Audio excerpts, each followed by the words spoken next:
So first things first, Jenny, how are you? I'm good. I'm very relieved to finally be here. Okay. Well, very good to have you. Mm-hmm. So before we get into the music you're making now and writing now, I'd like to jump back to the beginning quickly. Yes. And do you remember the moment that you realized that you had a more than just a normal connection with music? Oh, that's good. That's a good question. I think when I wrote my first song, Okay. like, because for me when I listened to music, I always thought that it was this magical thing, and musicians would go to another planet or something, and then they'd come back with music. And I heard a guy, because I'd been starting playing piano, and then I heard a guy talking about how when you make a song, you put together some chords and a melody, and I was like, wait, is that it? It's just some chords and a melody? Like, I know chords. And then I just sat down with the piano and I played and I sung over it, and I was like, oh, I have access to this world. And it was just such a crazy feeling. I can make whatever music I want. That was insane. Do you remember that first song? Yes. My mom has a recording of Okay. it that she sometimes plays to people, which is not very nice of her because it's really bad. When you hear it now then, what do you hear in it? I hear a very innocent girl. I was very innocent. I was 14. I had never been drunk. I had never kissed a boy. It's a very different person than the one I am today. So what did you write about then? I wrote about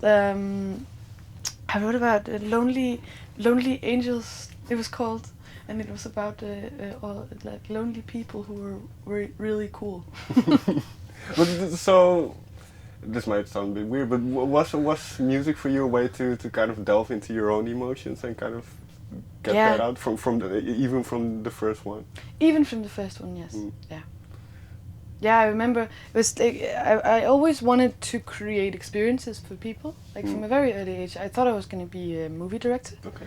Because I would get so emotional from watching movies. I would be like, oh, it's so awesome, I want to create this for other people. But then I found out with music it was so direct. Like I could give out an emotion and then someone else would receive it instantly and I could see it. And it's like, oh. So I think for me music has always been about like this emotional interaction between what I feel and what other people feel. Who were musicians or artists who did that for you then? Were there certain, maybe one or two artists in particular that had that effect on you? Yes. When I was at that age, I was a really huge fan of the rock band Mew. Okay. Which is really funny because I just spent a tour in the fall warming up for them. Okay. So I had to kind of like slowly tell them how big a fan I was during the shows. Like after 3 shows, like, guys, I was actually a really big fan of her. But they did it for me very much. And Fiona Apple, for some reason. It was really weird because at that time I had no experience with love or anything. I was pretty guarded in my own way. I was like walking around in nature and had a beautiful family and stuff. That's just, and Fiona Apple writes about like men being really shitheads. That guy is an idiot. And I would like sit at my piano and play it. Yeah, that guy's an idiot. I have no idea how guys are, but yeah. But Fiona Apple was also. Okay. And well, you mentioned that first recording, so when you listen to it, can you hear kind of what you wanted to get out of it, but maybe not had the skills to do yet? But do you know, kind of, do you see similarities with like what you do now, but now you're just a better musician to get to those ideas? I think actually it's funny because I think songwriting wise, and this sounds very self-absorbed, it always came very easy, but I feel like I'm a more intelligent person now. Like, so the theme of the song was so simple and so sort of stupid. So I feel like it's more my whole personality that has evolved. As to just my technical skills. Of course I know more about technical stuff in music, and I started producing electronic music, which gave a whole new kind of world of how you can do things. But I think mostly when I look at how my music has evolved, I know it's a consequence of how much I've evolved as a person and the things I've experienced. So in that sense, is music very much a reflection of what you experience? Very much so. Yeah. So is that easy to do because it can be quite personal? I've never had a problem with personal. Okay. Like it's so funny. Some people ask me sometimes, like, "Oh, do you realize like the people listen to your music and they know all these super weird secrets?" And I really, I'm not so very shy. Okay. I think sometimes it can get hard if I want to incorporate, because lately I've been thinking a lot about philosophical things and kind of metaphysical, like world and dimensions and stuff. That's really hard to incorporate. Okay. Because it's something that you can think it, but it's really hard to feel it. So that's for me that's the challenge I'm working on these days, is to put some more kind of surreal philosophy themes into it. Right. So if we look at the music then, because you've released quite some music already, so how do you look back at Why, for example? Why was kind of a transition album for me. I was kind of going from one place to another, and I think I used Why as a kind of a experimentation place. So you see, if you look at the album, it's very, some could call it messy. Like, as one song is like completely piano singing, and the other one is basically industrial. I was just trying out things a lot. Did you figure out then, was there a moment where you kind of thought, oh, I found what I was looking for? Not in Why. Okay. Not in Why. So has that moment come? Yes. So when, do you remember that moment when you thought, okay, now this is kind of my identity, this is what I want to make? Yeah. It was because it was really a big thing. Because after Why, I was very confused artistically. Okay. In what sense? I just didn't. I felt exactly like, okay, I've been experimenting so much, I don't know what I'm doing, and I had been touring so much that I hadn't been thinking. I'd just been doing, you know.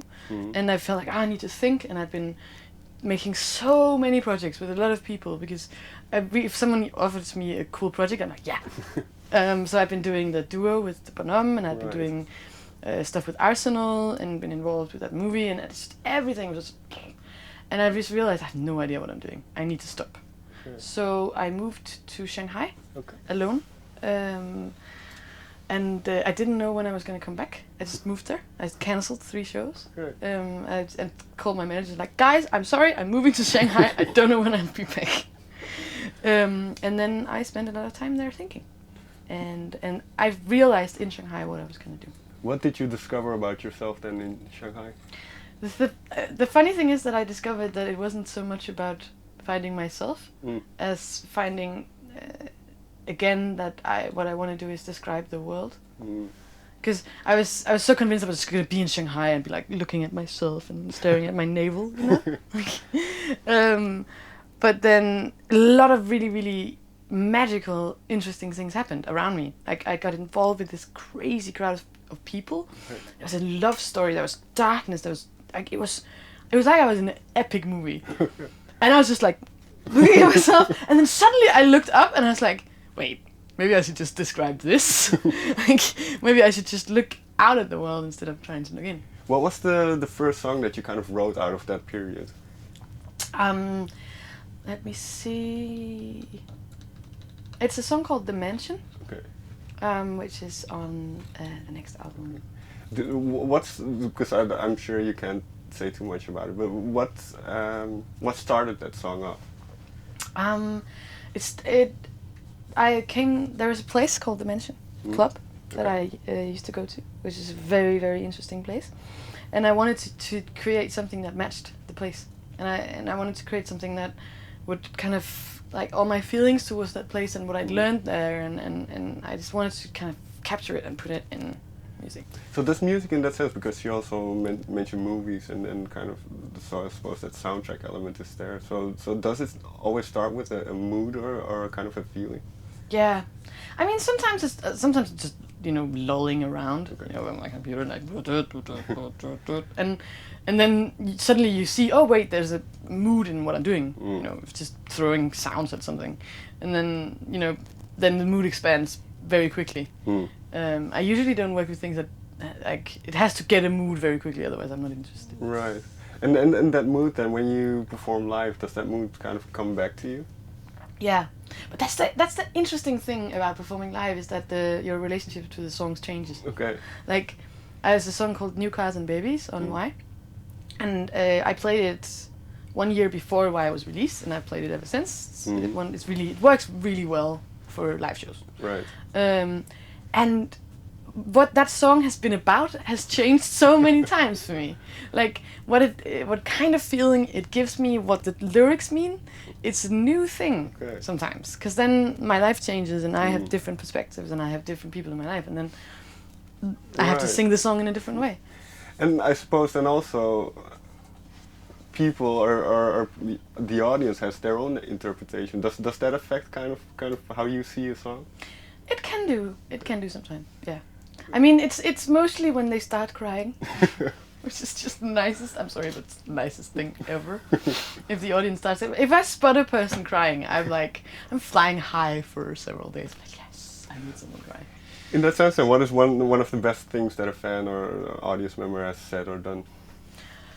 I think I'm gonna have to choose a group. Sure. Because multiple people has told me this.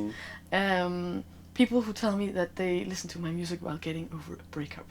It's just so nice. Like people come up to me like, I listened to your album all the way through this breakup and it really helped me. Just because I know that feeling of listening to music, and when you are kind of when your heart is hurting, then you have a completely different relationship to music. It really works very like heavily on you. And to know that some people have used my music in that situation is just and yeah, like you said, obviously as a listener, music can affect you in those moments. But as a songwriter in those moments, then does it help? Does it help kind of working through certain emotions, certain situations? Sometimes, but I mean, if I'm really really sad, I can't write songs. I have to, be the emotion has to have peaked. Like when I'm in the peak of like fuck everything, then I can only listen to music. Then for me, I can't make any. I'm not strong enough to. And then when I get down, I can I can describe what I just felt, and then I'm out of it, and then it's like looking back. But when I'm in the eye of the storm, then no, I can't. And finally, then, because you mentioned the upcoming album, and how far along are you? I'm very far along. Okay. It's gonna come out pretty soon. And well, you already touched upon it, but what have you noticed? Because you mentioned the metaphysical and kind of trying to capture those ideas that you have into songs. So what have you noticed about how that's going? How you're writing now? It's become more surreal. Okay. I think I've become more conceptual. And I've started looking at my music like I'm a movie director, like I wanted when I was a child, and like I have this whole image, and I can kind of draw on a string here, and I can put hints here, and I can kind of make it all connected in a way. In that sense, does it have a visual character, visual identity for you, music? Yes.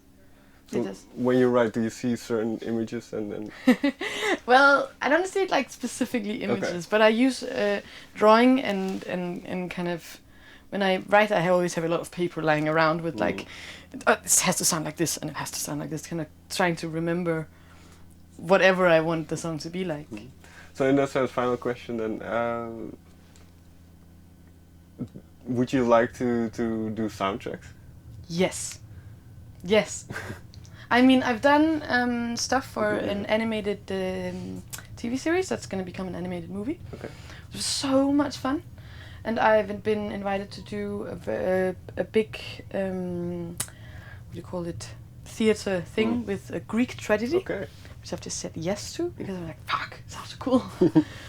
So yeah, it's a world that I want to delve into. Of course, it will always be most important for me to do my own albums. Okay. I think I've tried doing many projects with people, without people, just a lot of projects, but I will always get back to making solo albums. For me, it's just the most essential thing to be able to sit down with my whole world and just create things for people. That's an interesting point, because obviously today we live in the age of internet streaming services, and some would say that the album, and you mentioned the word concept, so that the album as a whole kind of is disappearing or is a lost art. So yeah. For you, is that very much still the main focus, I suppose, and to get a good collective set of songs? Yeah, I mean, I'm such an album girl, and a lot of people tell me, singles. But I just like, also because when you make an album, it takes so much time that it's just, for me, it's a phase of my life. Right. Like making an album, that becomes 2 years of my life. That's just those were the years when I made that.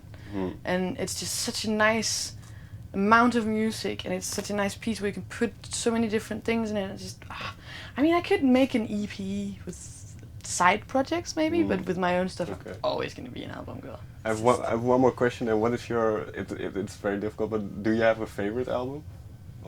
Or one that kind of has this kind of flashbulb moment for you that it connects you to a certain time?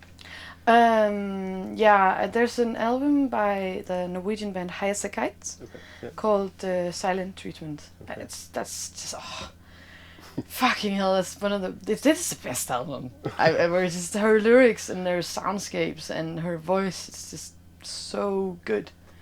And I've actually been very lucky because I ended up working with the drummer from Kites and met Ingrid a few times and worked a little bit on some of their things. So it's one of those beautiful things where I was a huge fan and then I ended up working with one of them. Oh, you've been quite lucky with the other band as well. Yeah, I know, and it was the same year.